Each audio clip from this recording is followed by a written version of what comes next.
before we get started, make sure you subscribe to our channel. And if you're on YouTube, make sure you click on the bell notification so that you get notified of all of our upcoming videos. All right, so here we are live. You seem a little fuzzy there, but I think I don't know if you have on your screen, there's like a setting. There's like a tool wheel that you can Yeah. adjust your camera resolution to a little bit higher resolution. If sometimes what happens is when depending on your internet speed, the application actually lowers your resolution. But if you want to increase it, you can do that over there. So you go to control Right under, panel. yeah, actually, if you underneath the screen, underneath it, you see the screen where the wheel is. You see the tool wheel, and No.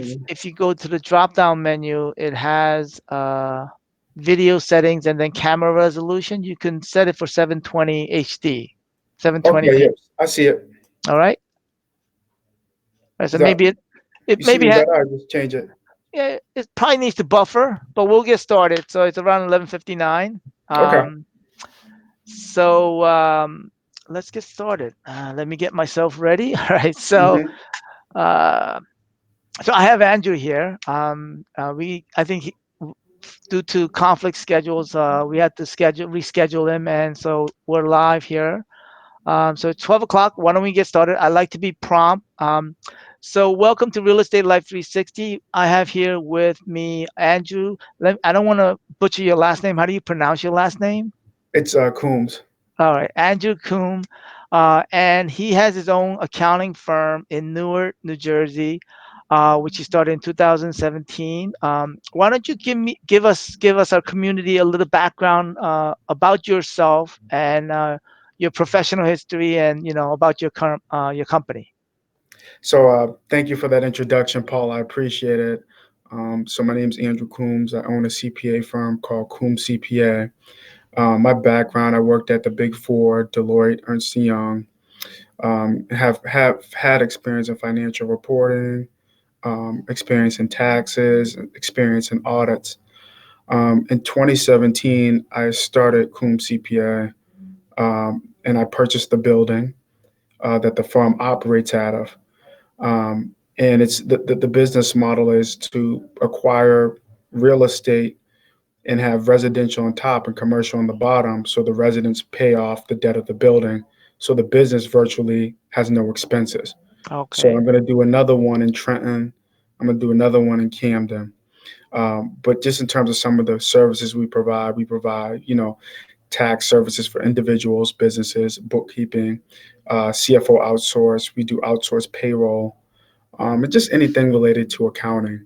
And so you can follow us on IG at Coombs CPA, COOMBS CPA.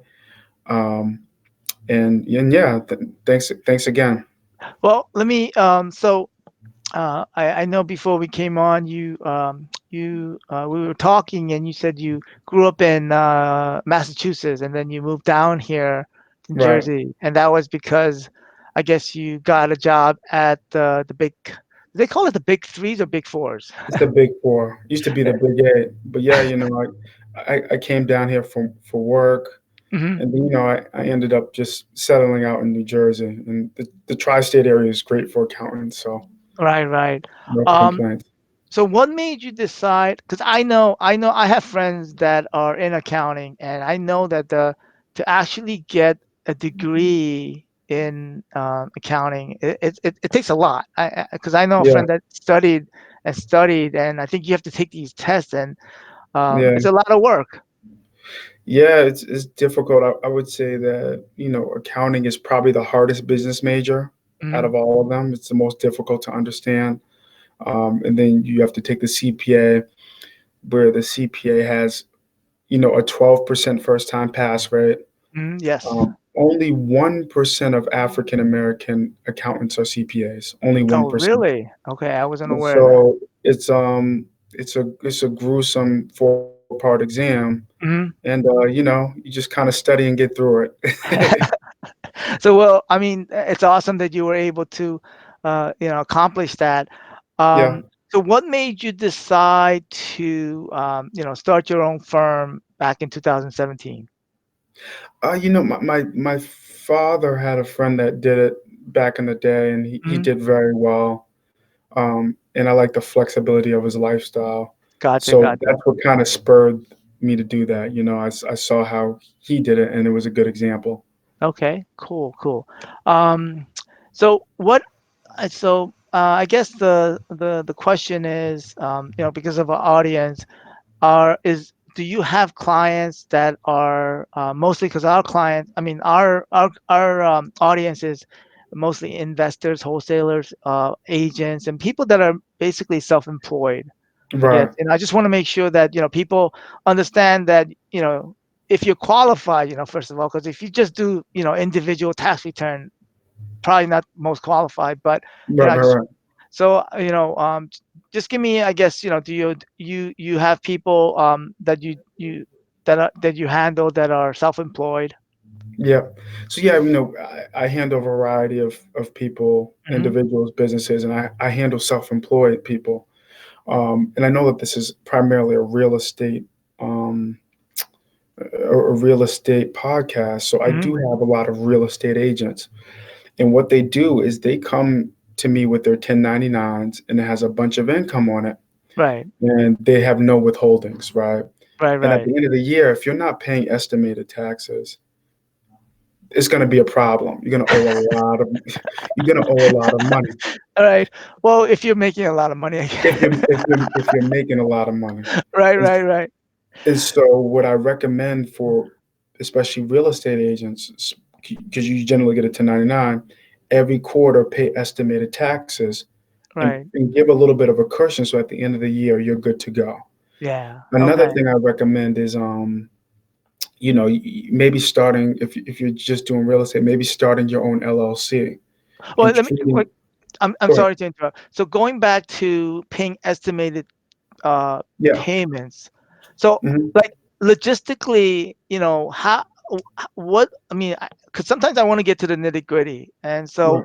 when you say, so how would that, as an agent or as a wholesaler, let's say I get a $10,000 commission or $10,000 fee as a wholesaler, Right. what do I do with that? Do I set it aside in another account, or Oh, that's a what do you great think? question. I mean, because sometimes at the end of the day, if you have all that money in one account, you may end up spending it on marketing or whatever, new car. But you shouldn't do that. But what? Right. Yeah. What should we do? That's an excellent question. I Hmm. I tell wholesalers, make sure you allocate, you know, whenever you do a wholesale deal and you get that money, put aside 35%. That's a Thirty-five very percent. conservative it's a very conservative cushion. So whenever you get that, let's say you do that real estate deal and you get that wholesaling check, Hmm. just put in the back of your head that 35% of this is not mine. Okay? Gotcha. Put that aside. And that's a very conservative cushion. If anything's extra, you just get it back at the end of the year, or you can Hmm. roll it forward to the next year. But Right. anything that you get, 35%, put it away. That's a tough number. It's aggressive, It but is. It is. It is very very conservative. aggressive. Yeah. But I think just to be on the, because I deal with a lot of people in foreclosure and people that are delinquent. And one of the things that I see a lot is IRS tax liens. Oh yeah, but taxes are big. A lot of people buy the tax liens and then they kind of hold it over people's heads. I'm sure you've seen that as well. Yeah, yeah. Well, yeah. It's though. Yes, that I see. Not IRS tax liens, because IRS puts a lien on it, but I do see like property tax liens and people. Property taxes, Yeah. correct? Yeah, yep, yep. Um. So. All right. So let's continue on with some of the other, like, I guess, tips that you can provide to real estate agents. And sorry to interrupt you. Yeah, no, it's fine. So really organizing your expenses. I tell people who are like real estate agents, even though you have a 1099, you could bring it to your Schedule C and make deductions from there. Hmm. I I recommend real estate agents to create their own LLCs.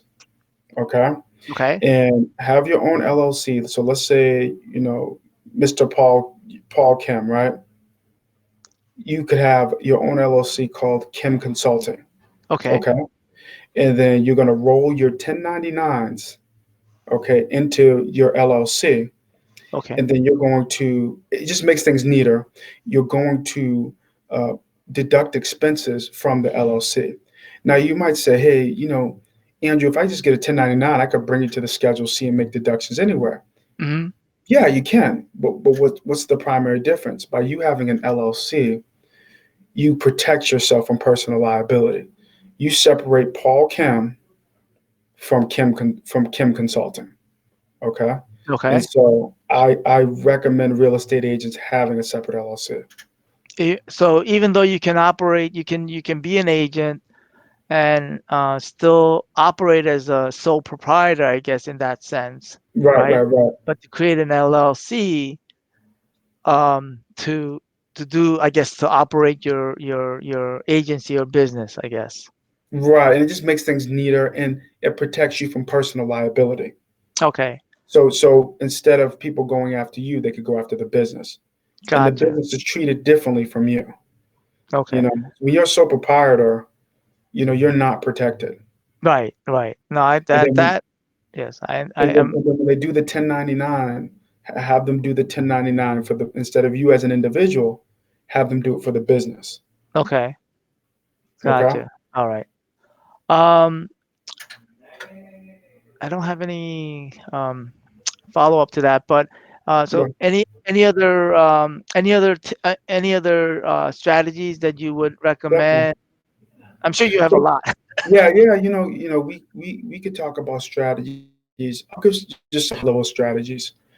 I think the biggest thing with real estate Mhm. is capital gains, right? You got people who they sell property and they want to avoid capital gains. Okay. Okay. So for my real estate people who want to avoid capital gains, there's some strategies for that, right? One of the strategies is a like kind exchange. It's called a 1031 exchange, where you might see you might have a single family might want to transfer trade for a multifamily that's of similar value. You could swap properties and avoid capital gains. Right, And right. so that's one method. Another method is just something called opportunity zones. Okay. And what an opportunity zone fund is you take the capital gains from a sale of real estate and you could pour it into a place that's called an opportunity zone. And it's usually a distressed neighborhood or distressed area. So some opportunity funds are like zone funds are like Newark, New Jersey, Oh, okay, okay. Patterson. Hmm. You could take the capital gains from a real estate sale, and instead of you getting hit with tax, you could roll that into buying a property in an opportunity zone fund. If you wait 15 years, you could, I think it's 10 or 15 years, you could sell that and defer all capital gains and wipe away capital gains. So where would you find these opportunity zones? So you have to buy in these areas. The IRS has opportunity zones, right? Oh, okay, And gotcha, they've gotcha. I would. labeled this is a zone. If you Mhm. buy this here and you use your capital gains to buy it here, if you wait a certain amount of time and you sell it, you could walk away with no capital gains. Oh, that's So awesome. it's a long term play. Right, You have it's to a wait long like term 10 or play. 15 years. It's a long term play, but Right, right. so many companies they've taken advantage of opportunity zones. They've Mhm. dumped asset money into these assets, and then when they sell it, they walk away scotch free. And Gotcha. the IRS has done this um, to increase development in these distressed neighborhoods. Hmm. You know, and you can even see it in Camden, New Jersey, on the waterfront. They've built up the whole waterfront. Gotcha, gotcha. 76ers put up their practice facility there, right? Okay, gotcha. Okay, So okay. so um so those are the big things, and I would say another big thing is just organize. Make sure you keep track of every expense. There's apps for mileage. If you're a real estate agent and you're driving from property to property to property to property, and you're not keeping track of that, you're leaving expenses on the table. So keep adequate account of your expenses. Okay. In addition, maybe hire a bookkeeper. If the bookkeeper's for a reasonable price, the time that you spend, doing that stuff is taking away from the time that you could be doing real estate activity. Yeah, that's one area that I really, that helped me a lot. I think just Yeah. I dread doing, keeping track of accounting, keeping Right, track of right, right, that, and so I have I have a bookkeeper that right, actually does that for me. And so, um, any specific, let's get to the maybe a little more detail as to, as a CPA, and as I know you do bookkeeping as well. Is that right. right? You do bookkeeping Yep, yep. services. So, Hmm. from a point of view of a CPA, because I have a CPA and I have a bookkeeper internally. Okay.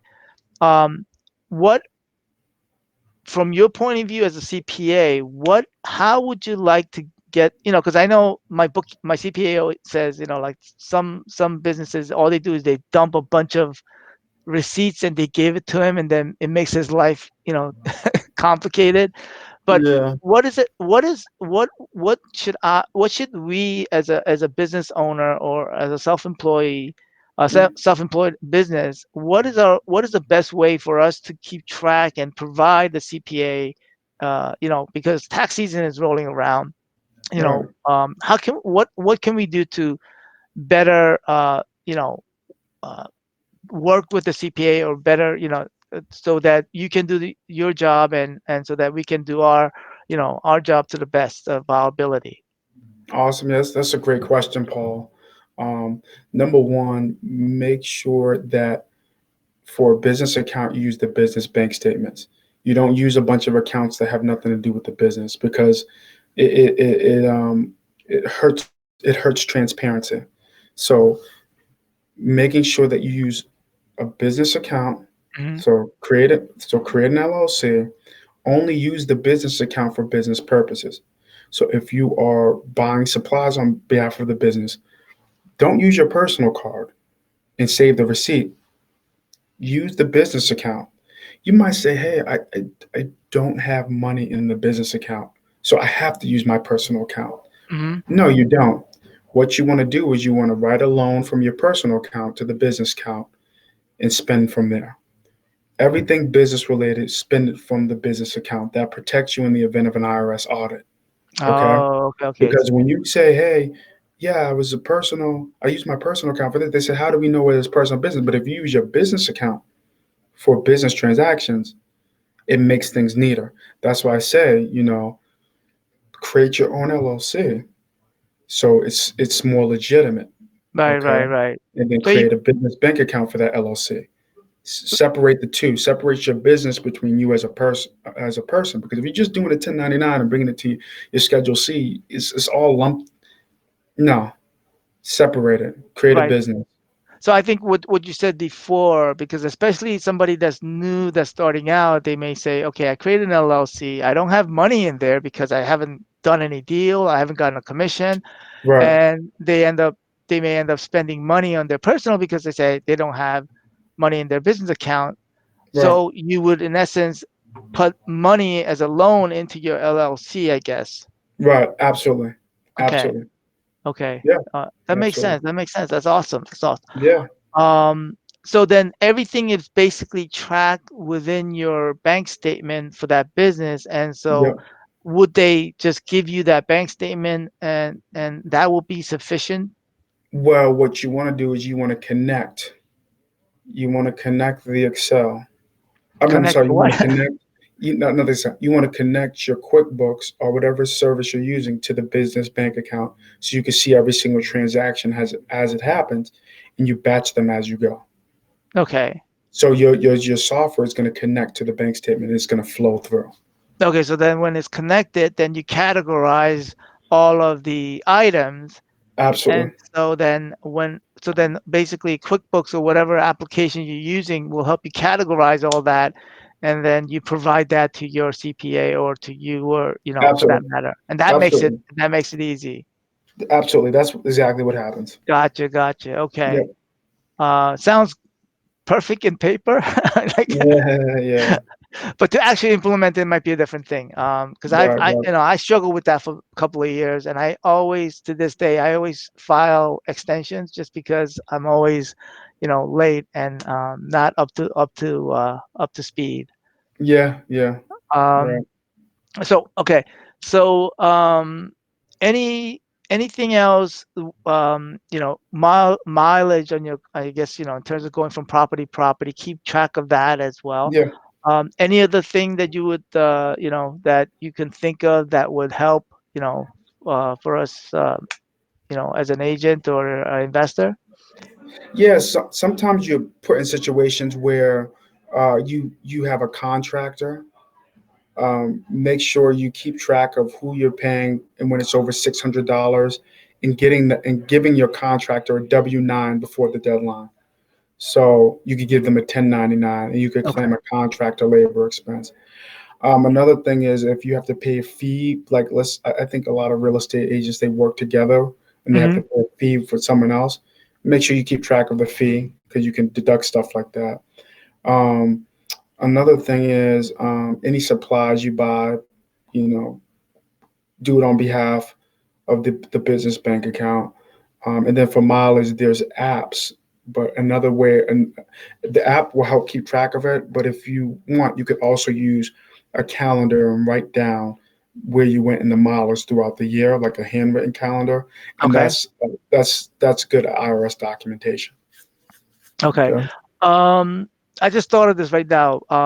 Something that just popped in my head. Like, do you deal with like rehabbers or investors that do a lot of rehabs? Yeah, Um, I don't particularly do a lot of rehab, so I'm just thinking it from, just thought of it as a rehabber, or for somebody that wants to get into rehabs. Um, do you create a bank account for, or a project for each individual project and put all the accounting on that one project? yes. So what I see for rehabber, like I love real estate. That's why I came to this podcast, um, because I think Awesome. it's awesome. Um, I just I just bought a multifamily, another Uh-huh. property, Okay. and it's a rehab property, but Okay. the property has a separate LLC, and Gotcha. Gotcha. they run expenses through that LLC. So Okay. what I find is that with rehabbers, they create LLCs for their projects, and they run it through that. Okay. So even if you have one LLC, you could be doing like maybe two rehabs. You run out everything out of that LLC. You could do that, but what I find works best if you have for every property you're rehabbing have a separate LLC. Oh, Just okay.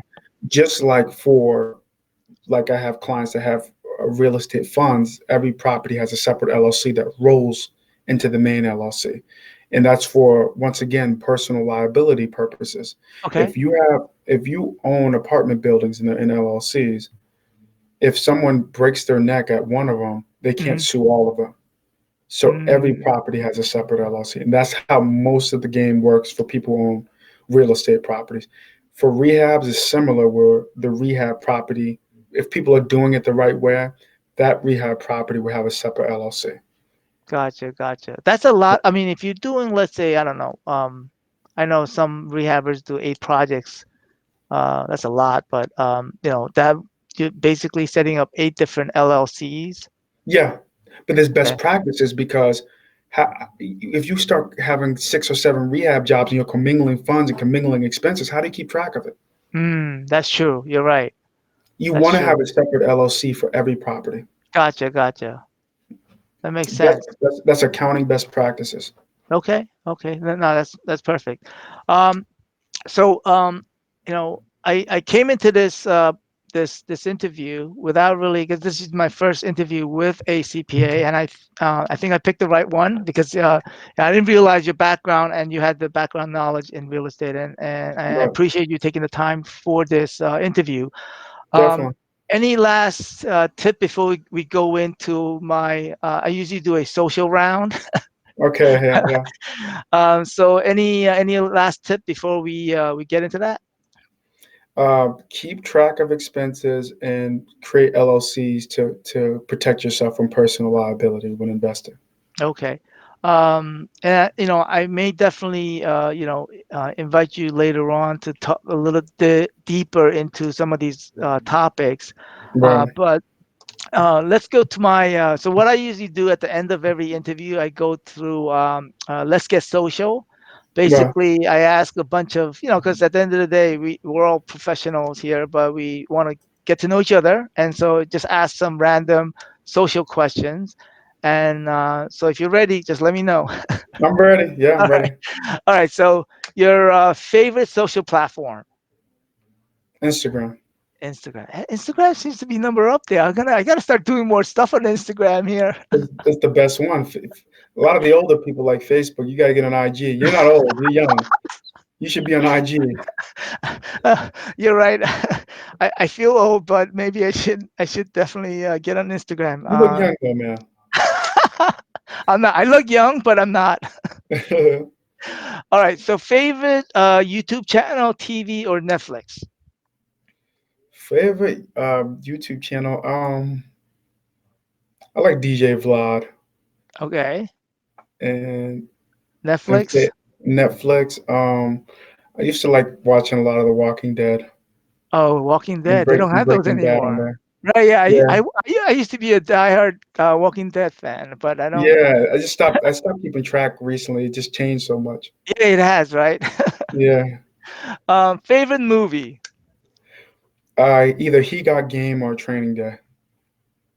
Okay, I never watched those. Let's check it out. Mhm. um, Coffee, tea, or water? Coffee. I love coffee. Yeah, me too. Hmm. iPhone or Android? iPhone. iPhone. All right, so me too. iPhone. Favorite ice cream flavor? Chocolate. Chocolate. All right. One of your top three bucket list. Destination things to do. I want to go to Thailand, Bora Bora, and Bali. So you're a travel guy. Yeah, I haven't done it recently, but I need to get on it. I know. Once you start your own business, it's like you don't have time, right? Yeah, I don't feel like I have time for anything anymore. Yep, yep. I hear you. All right. Mm. So last one is, if you were an animal, what would you be? A tiger. A tiger. Nice. Mm. All right. So I want to thank you for taking time out of your busy schedule to be on this interview, and Thank you. hopefully we'll get to meet each other in person sometime. And Yeah. anything else you want to say to our audience before we end this interview? No, I'm all set. Thanks for inviting.